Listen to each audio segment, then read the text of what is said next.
No, I've got an absolute policy: never let pregnant women sit down, or very old people. Really?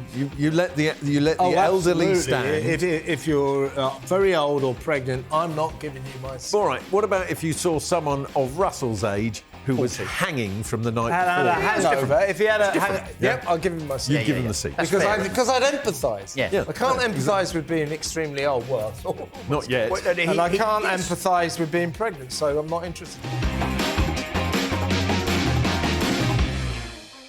Here we are, as usual, being grumpy, and I've got a Quirk and an O'Sullivan for you, but let's kick off with a Quirk. Flatpack furniture. I love a bit the of most irritating thing. And we all fall into the trap, don't we, time and time again, where we go onto Amazon or whichever shopping website and we order something that obviously they portray as the built, finished article, and we think, it says it's flat pack, you know, so that's all fine.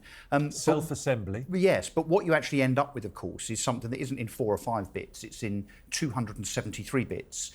With instructions, of course, that are in Swahili or maybe Swedish, famously, that make absolutely no sense whatsoever. So I fell into the trap again very, very recently, getting 2 shoe stands. You know, the stands that you Shoe put shoes in. stands. Shoe stands, yeah, shoe tidies, I think they are. And you would imagine that For his enormous footwear a collection. structure. Well, I've got 3 kids and they've got 17 pairs of trainers each, and I have a wife and she has, let's just say, more than 1 pair of shoes. I'll say no more than that. So this thing, which was about this big, literally came in about 40 different pieces and took us a day to construct. And actually, I think, given the way we've had to put it together, it's probably going to last about a day before it collapses under the weight of those Nike Air Jordans. Well, I hear what you're saying, but I might be a bit weird.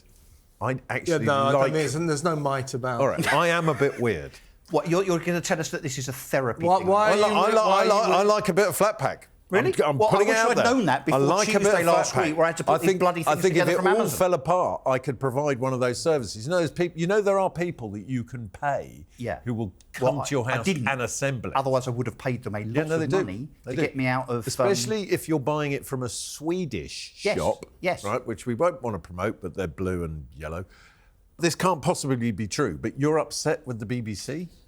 Yes, this is an overarching complaint, but it was triggered this morning by news that after the umpteenth failed series of Woke Central Doctor Who, it looks like that sci-fi series, which originally, by the way, I should remind you all, was a children's show. It still is officially a children's show. Could be axed. Why? The reason it's going to be axed is because it has descended into a swirling mass of woke, right-on, gay, lesbian, trans claptrap. The original fans, sci-fi fans, can't make head nor tail of it. The new Doctor Who, nothing wrong with this, of course, but you know where this is coming from. The new Doctor Who is black and gay. He's done 1 series, and guess what? Among the plot lines were such riveting sagas as the guy who was able to save the world because he was trans. No. But this, of course, is written up in BBC literature as they were able to save the world because they were trans. No, it's a bloke in a dress. And so on and so forth. And also, just check this one out. You'll like this plotline. These are all true. Yeah, no, this is true. This is what Doctor Who has become.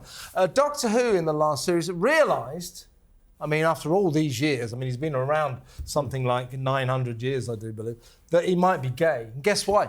Why? Because he found himself sexually attracted to Sir Isaac Newton. Okay. These are the storylines that ridiculous state broadcaster is inflicting on its audience. I mean, Isaac Newton's wig was quite impressive. I mean, you fancied him as well. So he could have been identifying as Isla Newton. Do you think, Kev, this has anything to do with the fact that it's co-funded by Disney? This show has been criminally, ridiculously, ludicrously woke and gay and trans for now easily 10 years. Easily 10 years. You see, I haven't watched it for years. So given the preposterousness of some of those storylines, I'm thinking maybe I'll give it a view. Here's a question. The BBC have bastardised Doctor Who without doubt and virtue signal it to within an inch of its life. What's happened to ratings? I suspect the reason they're cancelling it is because the ratings have done that. Of course they have, because this guy, the new gay black Doctor Who has presided over this catastrophic plummet in the ratings. The top audience he got for the entire last series was 3.18 million, which is useless compared. Used to get 15, 20 million at one point. Most of the episodes were coming in around about 2.25 million. So it has died a terrible death. So because in TV terms, nobody's actually watching it. Well, no, there's this guy called Russell T Davies who used to write it. He was brought back to save it, but he's woke and gay and terribly. They're giving him a brief, a virtue signalling brief. No, he doesn't get. He does it himself. He does it himself. They don't get. He doesn't get. Didn't he told write what to Coronation Street for a bit? do. No. I thought he did. Maybe he did. But anyway. But Queer as Folk was this his big show, wasn't it? But this is. There you go. Well, probably. This is a microcosm of everything that is wrong with the BBC. The BBC now no longer serves its audience, is no longer interested in serving its audience. The BBC looks down on its audience and basically its remaining audience. Its audiences are getting much smaller, and basically decides we've got to teach you lot how to be gay friendly, how to be trans friendly, and so how to be right on and The only thing woke. that the BBC are good at is losing audiences. Not just Doctor Who. I mean, famously, was it Sarah Cox? You know, she took over a show and it lost 500,000? Which show? Well, every show that she's ever had, probably. But famously, the BBC are brilliant at losing audience. Well, yeah, ITV are no slouches either. They all lose audiences now because they've all gone woke. They destroy every product. The television industry generally, but the BBC is the worst of all, is busy destroying itself. Well, then we should add in Sky News. Because it's going to close on the basis of the fact that they've lost theirs as well. That's not destroying itself. That is being destroyed by market forces. But they have decided to indulge their own preferences, to virtue signal their own halo polishing outlook on the audience, and the audience are going away. So Doctor Who is the epicenter of it. The entire state broadcaster is falling apart because of it, and ITV and Channel 4 are along for the ride. Well, the television industry isn't it lucky, is Kev? finished. But yet they still produce Mrs. Brown's Boys. Well, why do they do that? Surely they should be the first. I would say we just count ourselves When was the lucky last that time this that was kind on? of quality that we're doing here can be viewed on YouTube. Now, moving on, unnecessary signs in the rear windows of cars. Ah, yeah. Now, what do you mean, like bumper stickers? well, no, that thing is baby on board. Oh, right, yeah. Why? Yeah. Why do I need to know that? Well, maybe you'll drive less No, aggressively, Mark. I slow down for horses. Is another favourite of mine. Of course you do. Who doesn't? Yeah. Unless you're a psychopath. I think that would only be interesting if you had a sign saying, I don't slow down for horses. I speed up I drive for horses. right into the bastards. I speed up for horses. But that, and also those other ones, the other ones which show the family in stick drawings. You seen those ones where it's like, oh, there's two kids, oh, there's a dog, and it's all those people in that car. Isn't that nice? Yeah. No, not really. It's probably hell in that car. Yeah. Baby on board. Baby on board. There's somebody at the wheel who is deeply frustrated then. And yet, funnily enough, we never see, in the old days, you'd see, you know, the Cortina or the Escort with the strip across the top of the windscreen. Mark and Kevin, wouldn't you? Across the top. We don't see that anymore. Well, what's he implying? Well, because we haven't got a Cortina.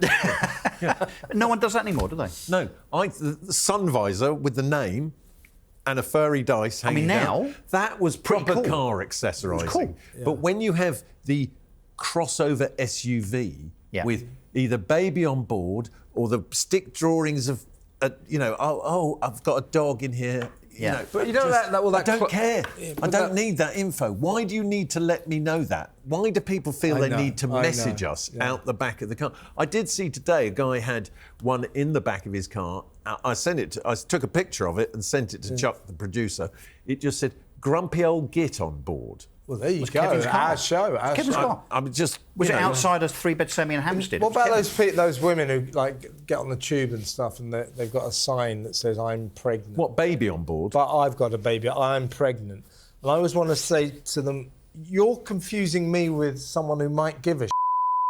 But the funniest one I ever saw was a guy got on and he had a badge on and the badge said, I'm hungover.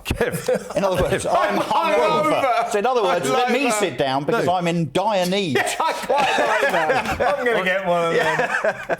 Well, now, listen, I think, in all honesty, those badges are worn because there are a lot of morons who would let a fully pregnant woman stand up. Oh, I've got an absolute policy: never let pregnant women sit down, or very old people. Really? You let the elderly absolutely. stand? If you're very old or pregnant, I'm not giving you my seat. All right. What about if you saw someone of Russell's age who was hanging from the night before? Hangover. If he had a I'll give him my seat. You'd give him the seat. Because I'd empathise. Yeah. I can't empathise with being extremely old. Well, Not yet. And I can't empathise with being pregnant, so I'm not interested in those. Kev would have sympathy on the basis it was probably him in exactly the same position 3 nights previously, Exactly, or maybe 1 night exactly previously. right. That's what I'm saying. I could empathise. So hangover. I've got a hangover. You've got my seat. Well, look, I think we could maybe do some badges that we could give away to people. Yeah. Yeah. No? Grumpy old men, I'm hungover, with the tube sign. We're going With to the get tube prosecuted sign, yeah. for copyright infringement. Please give up your seat. I am hanging. Yeah, maybe we should sell them, actually. Make some money out of this show of yours. Yeah. I will be giving up my seat for the elderly and the pregnant.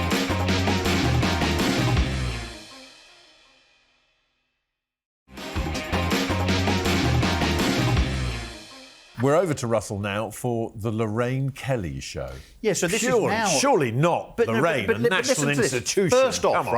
off, this is not now the Lorraine Kelly show. This is arrogantly called Lorraine. I mean, she's that arrogant as a broadcaster that she doesn't even need or think she needs to put her Do you think she's surname become in. like It's Kylie? just Lorraine. or- There's no other Lorraines at ITV. Well, I don't know, what, like Pele? Yeah. I mean, is she's up there, is she? She's the Pele of morning TV. She's the Beyonce of broadcasters, is she? Well, I tell you not, because she's not. So this show has run for, 25, 26, 27 years? Surely she's earned the right to just be Lorraine. It's gone on for that long. I think he covered the first show as a TV critic. Wait a second. I'm a former star of Lorraine. I used to be on it about you were. two or three times a week. You were been on the it resident All the time. TV Well, critic. I was a star of Lorraine. I was on it for about 3 years, 3 times a week. Star's a stretch, isn't it, Kev? Yeah.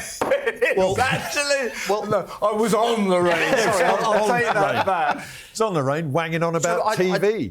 Can I have permission, Chairman, to treat Mr. O'Sullivan as a hostile witness then? Yes, on the absolutely. basis that he's obviously going to defend the shit show that is the Lorraine show, frankly. Whoa, okay. So the reason it's on my grumpy list is simply because it is pointless, it is benign.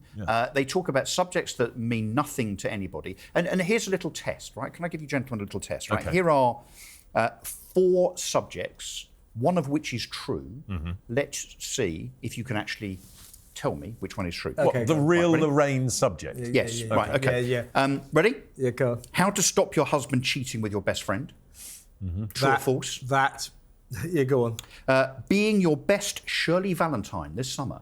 Oh. Yeah. Okay. In other words, Yeah, go on. Yeah, cough ready? off with a two Greek more. waiter. 2 more. Heidi Klum breaks hair and boob hair taboo.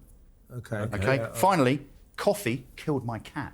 I think all of those are real Lorraine stories. they're all, And aren't if they all they're real? not, well done, because you've got a job as a producer on Have Lorraine. you thought of producing Lorraine? That's genius. Those are good ideas. Don't sidestep it. Which one or more of those do you think? I'd is say I think all- the first reckon one's they're all- true. I reckon the they're first all- one's true, and if it's not, they should get Mike Graham Well, on. the Lorraine show should then approach me, as you rightly say, to be the producer, because only one is actually true. Heidi Klum breaks hair and boob hair taboo. I mean, ridiculously. That is the most ridiculous one. That is the one I that's don't Hair even know what and that boob. means. Well, this is apparently... and Don't obviously- have hairy boobs. Is that Has what she it got was? hairy breasts? Yeah, What yeah, is that's that? what What I does think that what mean? they're saying is Massive great hairy even someone like Heidi tits, Klum has hairy nipples and a hairy chin, and I think what they're trying to say is that's okay.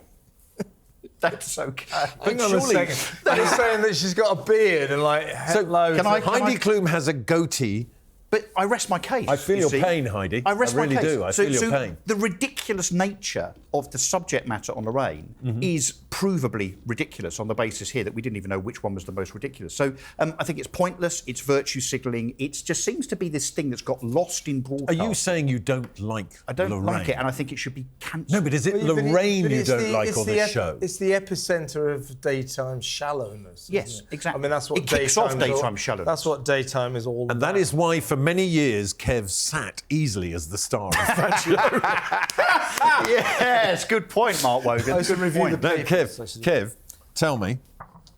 You want to talk about things catching fire? I do. This is due to recent history, but a few other things have occurred to me. So I'm coming to work today to be on this To be show grumpy. and write this all down, everyone. It's very interesting. So Hampstead on the Northern Line in London is my local station, underground station. You moved on from I Islington. check it out on my phone just in case there's going to be something wrong with the line. And indeed, severe delays. Hampstead Tube Station is on fire. So, right, so I have to get my wife. So I have to say to my wife, right, can you zip me over to the Jubilee line? My nearest station is Swiss Cottage, which she kindly does. Yes. I get to the Jubilee line. I'm sitting on the Jubilee line tube. And just as we're approaching somewhere like Westminster, about 3 or 4 stops still to go to get to London Bridge, the driver comes along. Just to let you know, ladies and gentlemen, London Bridge station is on fire and you can't alight there.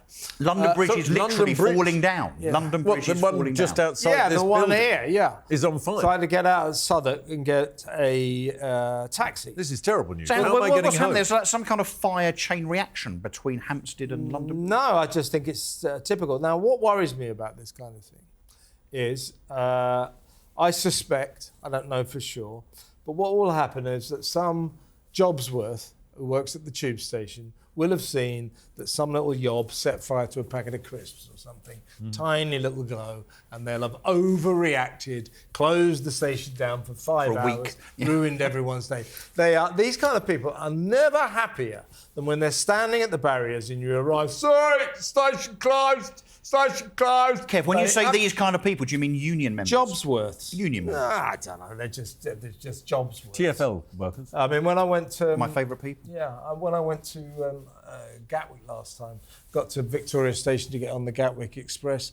There was a bloke there who was having the time of his life. So, Gatwick Express closed, no, shut down. And I said, well, what's wrong with it? Why did they put It was someone with a points terrible failure, I speech think. impediment Yeah. in charge? Yeah. I mean, So points failure, I think.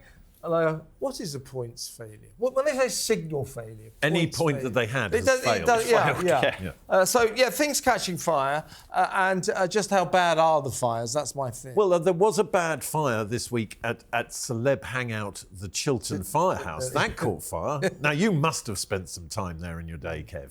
Oh yeah, lots of times when it was first opened, and then I realised they charged a lot of money just so you can go there and watch people from Love Island looking at other people from Love Island on another table. It's full of Z-list celebrities thinking that they're at the place to be. Well, I've got news for you. You're not. It's not there now. And Chiltern Firehouse catching fire. It's no great loss, is it? I've got a little bit of a theory on all of this, Kev. So, Chiltern Firehouse catching fire, seemingly because of a pizza oven, which I know a little about. Home sliced pizza. Yeah. Sites in central London. If you need London's best pizza, just go there. Anyway, that aside, and then tube stations catching fire. Yeah. I think this is all down to poor maintenance and the fact that people can't afford, because it's all become very expensive, to spend money on people to clean things properly so that they don't catch fire. You can't be careful with a pizza oven, right? I mean, You really do. That's an inferno in the middle of your restaurant. You've got to be hot. diligent about it. You know, we have water wash systems. We clean those weekly, and then the flues get swept quarterly. Yeah. It is worrying, but... Not as worrying, Kev, as irresponsible dog owners. Right? Now, I raised this What are you this looking at me week. for? No, I'm not looking at you, Kev. I'm looking at you as someone who will join me on this as a I will responsible join you. I know I will. dog owner. I know I will. So this week, right, I'm at home. The door to outside is open, and suddenly there is a small border terrier in my house tearing around. Oh, that isn't yours. Yeah, no, it's not mine. Okay. And I'm like, why is this? Cocking his leg on the banister. I've got 2 dogs already. My dogs are going mad. There's this dog racing around. I mean, I have to say, he was a lovely little dog.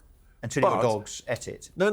My dogs were then playing with it or whatever. And the owner is sort of standing by the gate. And I said, oh, do you want to come in and get him? She went, no point. He won't come to me. I'm like, so how long is he going to be in my house for? So in the end, Did you stay the night? You fed him? Well, no. I mean, and it's- can I just ask, Mark, what sort of area do you live in? I live in the middle of a wood. Well, there you go. But the whole point is when you're out and about with your dog on a regular basis, and your dog is on the lead when it's supposed to be on the lead and can be off the lead when it's supposed to be off the lead, and people's dogs just charge at your dog, upset your dog. We've got a new rescue who's a little bit timid, you know, and other people's dogs come up and jump on it. And they always say to you, don't they? Yeah, Why is your dog some bitten massive, my great dog? kind of hound of the Baskervilles rips your little dog to pieces. He's all right. He's just playing. He's just playing. He's not. He's actually in the process of killing my dog. that- Well, I sounds a bit do have a hound of the Baskervilles dog. Yeah, I that have sounds an a bit Irish like me. wolfhound. I have to say, I'm sure that sounds a bit. I have like an me. Irish wolfhound, but my Irish wolfhound is as gentle can be. No, they're nice dogs. And other people's dogs come up and they get freaked out, and because their dog isn't on a lead, Yeah. you know, all bets So are off. can we just? I've got 2 dogs. I've got 2 Hungarian Vizslas, big dogs, soppy, but they look a little bit intimidating. The one big thing that I argue with Mrs. Quirk about is the way we both shoes in the differently. Well, apart from the shoes, and the keys that she puts in her jacket, which let's obviously not we've go- rehearsed let's- in the previous past. nomination, But Mrs. Quirk. The second biggest point of contention is the way that we differently treat our dogs. So when I take my dogs out, I take them off the lead when it's an open space, and I never put them back on, even if there is another dog coming the other way with a nervous owner with their dog on the lead. Now, my wife says that that's disrespectful. And if you see a dog owner that's got their dog on the lead, you should put your dog on the lead.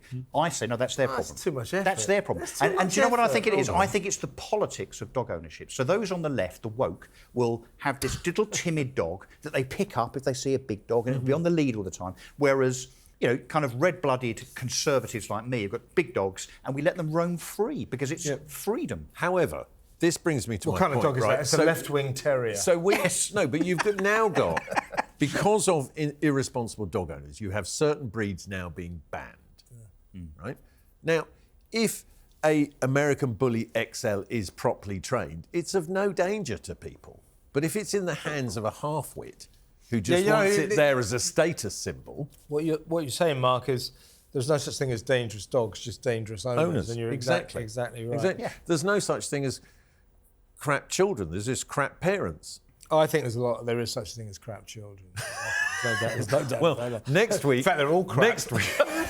Next week on Grumpy Old Men, we'll be discussing crap children. But that is all for this I'm going week. to do that next week. And caravans. Crap children. Crap children and Crap caravans. children, that's Join us great. next week for Crap Children and Caravans. Big thanks to Russell and, of course, to Kev, as ever.